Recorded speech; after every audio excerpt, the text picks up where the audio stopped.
My father's sudden hospitalization pulled me back to our family home, disrupting the life I'd built elsewhere. But upon my return 2 months later, I was greeted not by my husband but by a stranger. Stunned and disoriented, I struggled to comprehend the surreal scene unfolding before me. Who was this woman invading my space, and why was she here? Then my husband materialized, delivering the bombshell I never saw coming. "We've been divorced for 2 months," he announced coolly, adding insult to injury by revealing his plans to sell our home and claim the proceeds as alimony. Anger surged within me, boiling over at his callousness and self-interest. As his words sank in, a fierce determination ignited within me. "You have no idea what's coming," I seethed silently, vowing to reclaim control of my life. I'm Kathy, aged 42, and it's been 3 tumultuous years since I hurried into marriage on the cusp of 40. The once blazing flame of our love has dimmed to a mere flicker, overshadowed by the drastic changes in my husband, Bob, once the epitome of kindness. His transformation is staggering, leaving me yearning to scream out my frustration to the world. Just leave him, right? You might assume it's that simple, but for me, it's far more complicated. There's a reason I can't bring myself to walk away. My father, living alone back home, I can't bear the thought of burdening him with worry. My mother passed away before I even found love, let alone marriage, depriving her of the joy of grandchildren. Saying my final goodbyes to my mother without any significant news to share left a lasting mark on me. I couldn't bear to add to my father's concerns. Divorce isn't just about me, it's about sparing him unnecessary pain. Besides, I'm not particularly attractive or outgoing. Who would want a divorced woman in her 40s? If I end things, it's game over. So I resign myself to endure, repeating this mantra to quell any thoughts of leaving. Despite both my husband and I being full-time employees with similar incomes and work schedules, he acts as though he's the sole provider of our lifestyle. From the beginning of our marriage, he's assumed the role of the master of the house. "Where's my dinner? Why isn't it ready?" he demands upon my arrival home. "I've just walked in too. If you're hungry, why not help out?" I respond. "Why should I, a man, have to pitch in? Who do you think affords this lifestyle?" he retorts. Using gender as an excuse? That's outdated. Are people still making such chauvinistic remarks these days? I find myself constantly at odds with my husband, Bob, unable to contain my frustration. His responses to me are consistently patronizing, and this cycle has persisted for about a year now, with Bob's attitude only deteriorating. I've long ceased yearning for the way things used to be between us. To minimize our time together, I make a concerted effort to stay out on weekends and take breaks whenever possible. Being home with Bob, even on my days off, feels stifling. Thankfully, as long as I keep up with the housework, Bob remains silent on that front, a small silver lining in my unfortunate situation. Lately, I've taken to spending my days off exploring various cafes I've researched during the week, finding solace in their ambience and losing myself in books. Bob's been arriving home late on Fridays lately, seemingly burdened with tasks tied to his recent promotion. Capitalizing on the opportunity, I decided to take a detour on my way home from work that Friday. I stopped at the library to borrow some fresh reads for the weekend and swung by the supermarket to replenish our dwindling food supplies. With Bob likely still at work, I took my time browsing the aisles before finally heading home. However, upon my arrival, I was greeted by the unexpected sight of Bob lounging on the couch, jacket discarded and engrossed in the television. His blatant laziness drew an exasperated sigh from me. Catching sight of me, he grumbled, "Hurry up and get dinner ready. How long do you expect me to wait? It's unusual to find you home on a Friday. I thought you'd be working late. Work finished early today. Now, get dinner on the table and run my bath." Suppressing my irritation, I made my way to the kitchen. As I worked on dinner, I took breaks to tidy up the bathroom. Just as the meal was nearing completion, my phone rang, cutting through the noise of the television and drawing a frown from Bob. Without a word, he shot me a pointed glare, silently urging me to answer quickly. With a sense of urgency, I answered the call to hear a doctor on the other end informing me that my father had been rushed to the hospital. He requested my presence for a discussion on his condition. "I'm on my way," I assured the doctor, even as Bob, still fixated on the TV, grumbled indistinctly. "Hey, what about dinner?" he interjected. "My dad's been hospitalized. I need to go," I replied, incredulous at his lack of concern. "What about my dinner?" he persisted. His disregard for my father's situation was infuriating. For once, can you handle things on your own? Dinner's ready. Help yourself, I retorted, unable to conceal my frustration. Frustrated beyond measure, I couldn't contain my anger, and he responded with a burst of fury, his veins visibly pulsating. What's with the attitude? Just because he's in the hospital doesn't mean you have to make such a scene. You're married to me. Your priorities should lie with your husband, not your father, he spat out angrily. His words left me speechless, but the urgency of the situation at the hospital took precedence. There was no time to argue with someone so unreasonable. I slammed a plate down in front of my disgruntled husband.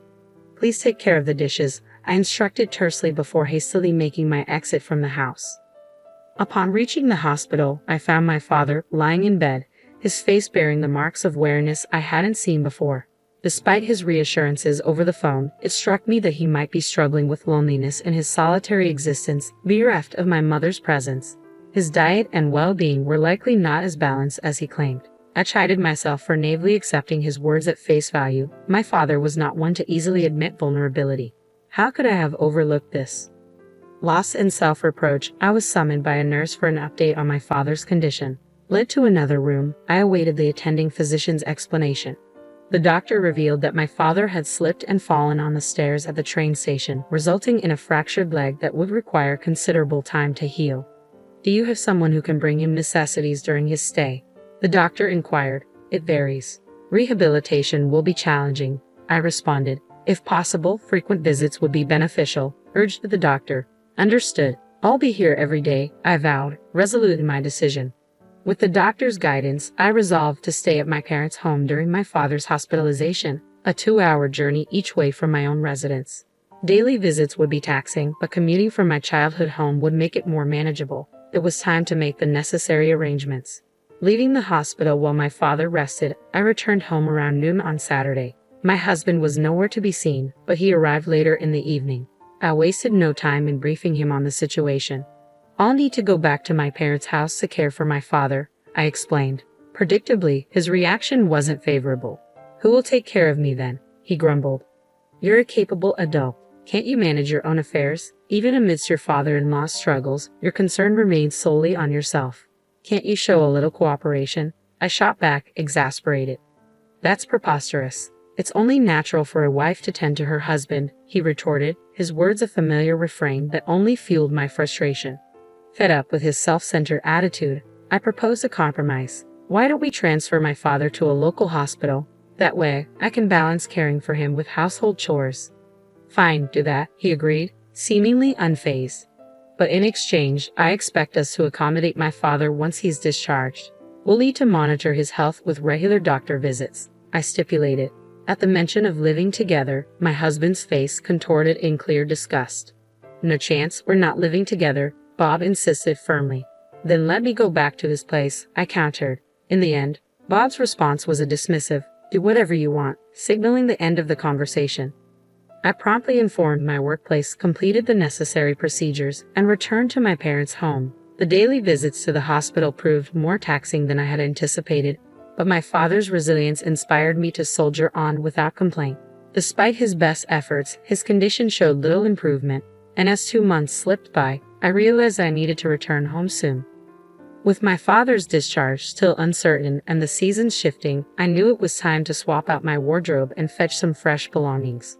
Assessing the situation, I decided to make a brief trip back home. However, upon my return, the sight that greeted me wasn't that of my husband. Instead, a woman's voice echoed from deep within the house. Bob, are you back? I called out upon my return, only to be met with silence. Perplexed, I repeated his name, but still, there was no response. Startled by the unexpected turn of events, I stood frozen in shock.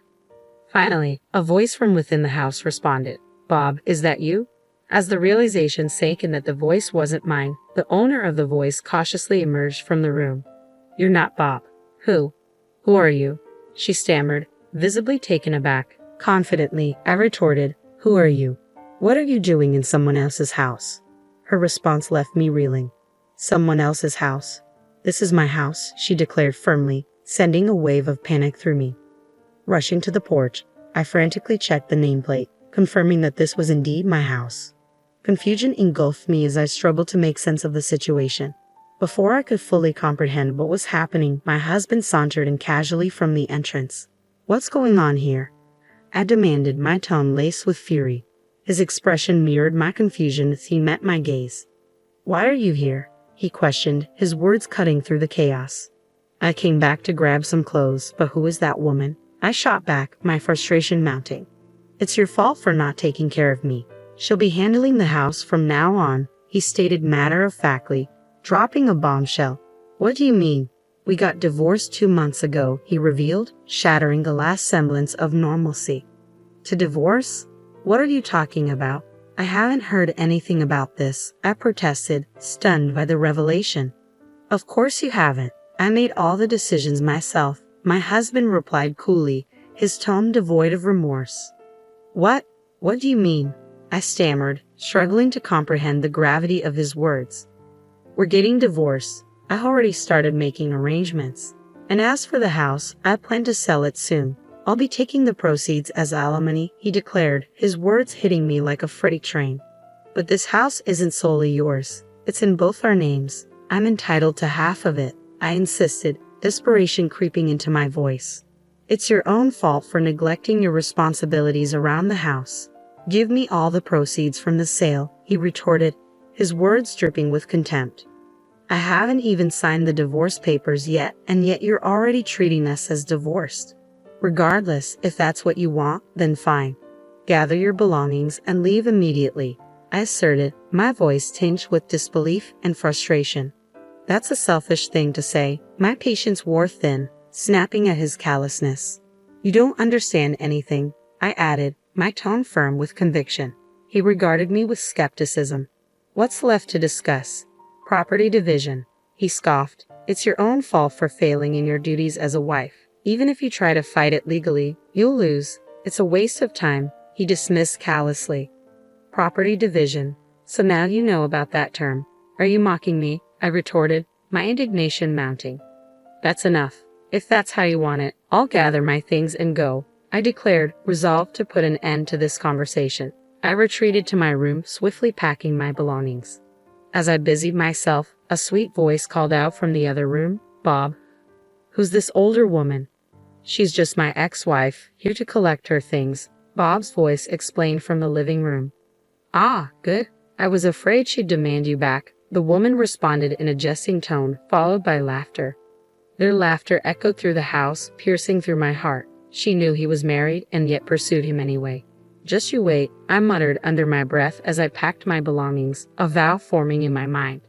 Returning to my parents' home with my belongings, I wasted no time. I visited the local office, then sought out a detective agency to request an investigation into his infidelity. There was much to be done, and I braced myself for the busy days ahead. Weeks later, my phone rang. Answering it, I was greeted by Bob's enraged voice. "Hey, you, what have you done? The alimony you demanded, $100,000. That's outrageous. I've consulted a lawyer about your actions. I'll settle for $100,000. Isn't that generous enough?" he demanded, his words dripping with anger and disbelief. "Huh? Where did your sense of financial responsibility disappear to? Are you going crazy from the shock of our divorce?" I could almost see him standing defiantly, his arrogance fueling my determination to bring him down a peg. Taking a deliberate detour, I responded, "If you refuse to pay, that's your decision. But mark my words, someone as concerned with appearances as you will end up paying alimony." As predicted, Bob's frustration boiled over. "Stop talking nonsense. You sound like you're eager for alimony. A wife shouldn't have to pay a penny to her ex-husband. Just because you're single now doesn't mean you should resent married people. How greedy can one woman be? That's why we got divorced." "Wife, huh? So you're already considering that other woman your wife?" I retorted sharply. "Perhaps you should watch what you say before mocking others. Remember, I could take you to court if I wanted to." "What? What did you just say?" The app seemed momentarily stunned by the mention of court. "Hey, what crime are you accusing me of? I married my current wife after our divorce. I haven't done anything wrong," Bob retorted defensively. "Sorry to disappoint you, but I've already conducted an investigation into your affair. I hired a detective and I have all the evidence, so don't bother trying to deny it," I countered firmly. "What?" Bob fell silent, But I pressed on. You've been involved with her for over a year now, haven't you? However, unfortunately, having an affair isn't considered a crime, I stated matter-of-factly. Then why did you mention taking me to court? You just said cheating isn't a crime, Bob protested, confusion evident in his voice. Don't you realize that filing for divorce without the other party's consent is a crime? I responded pointedly. As Bob remained silent, I pressed forward. What you did amounts to forgery of a legal document, a serious offense. Did you really think that wouldn't catch up with you? Using someone else's signature to submit divorce papers without their consent is clearly a reckless move. That's because you abandoned me for months. That's why I filed for divorce. I did nothing wrong. It's all on you, Bob retorted defensively. Really? You conveniently filed for divorce just 1 week after I moved back to my parents' house. According to the private investigator's report, you claimed I abandoned you for months. Does that make sense to you? We were already divorced, so legally, I wasn't your wife anymore, I countered, my voice edged with frustration. Bob was at a loss for words, but I pressed on. Seriously, what kind of grown man blames his divorce on his spouse not taking care of him? Get real? Take care of yourself. I'm not your personal caretaker. But a wife is supposed to take care of her husband.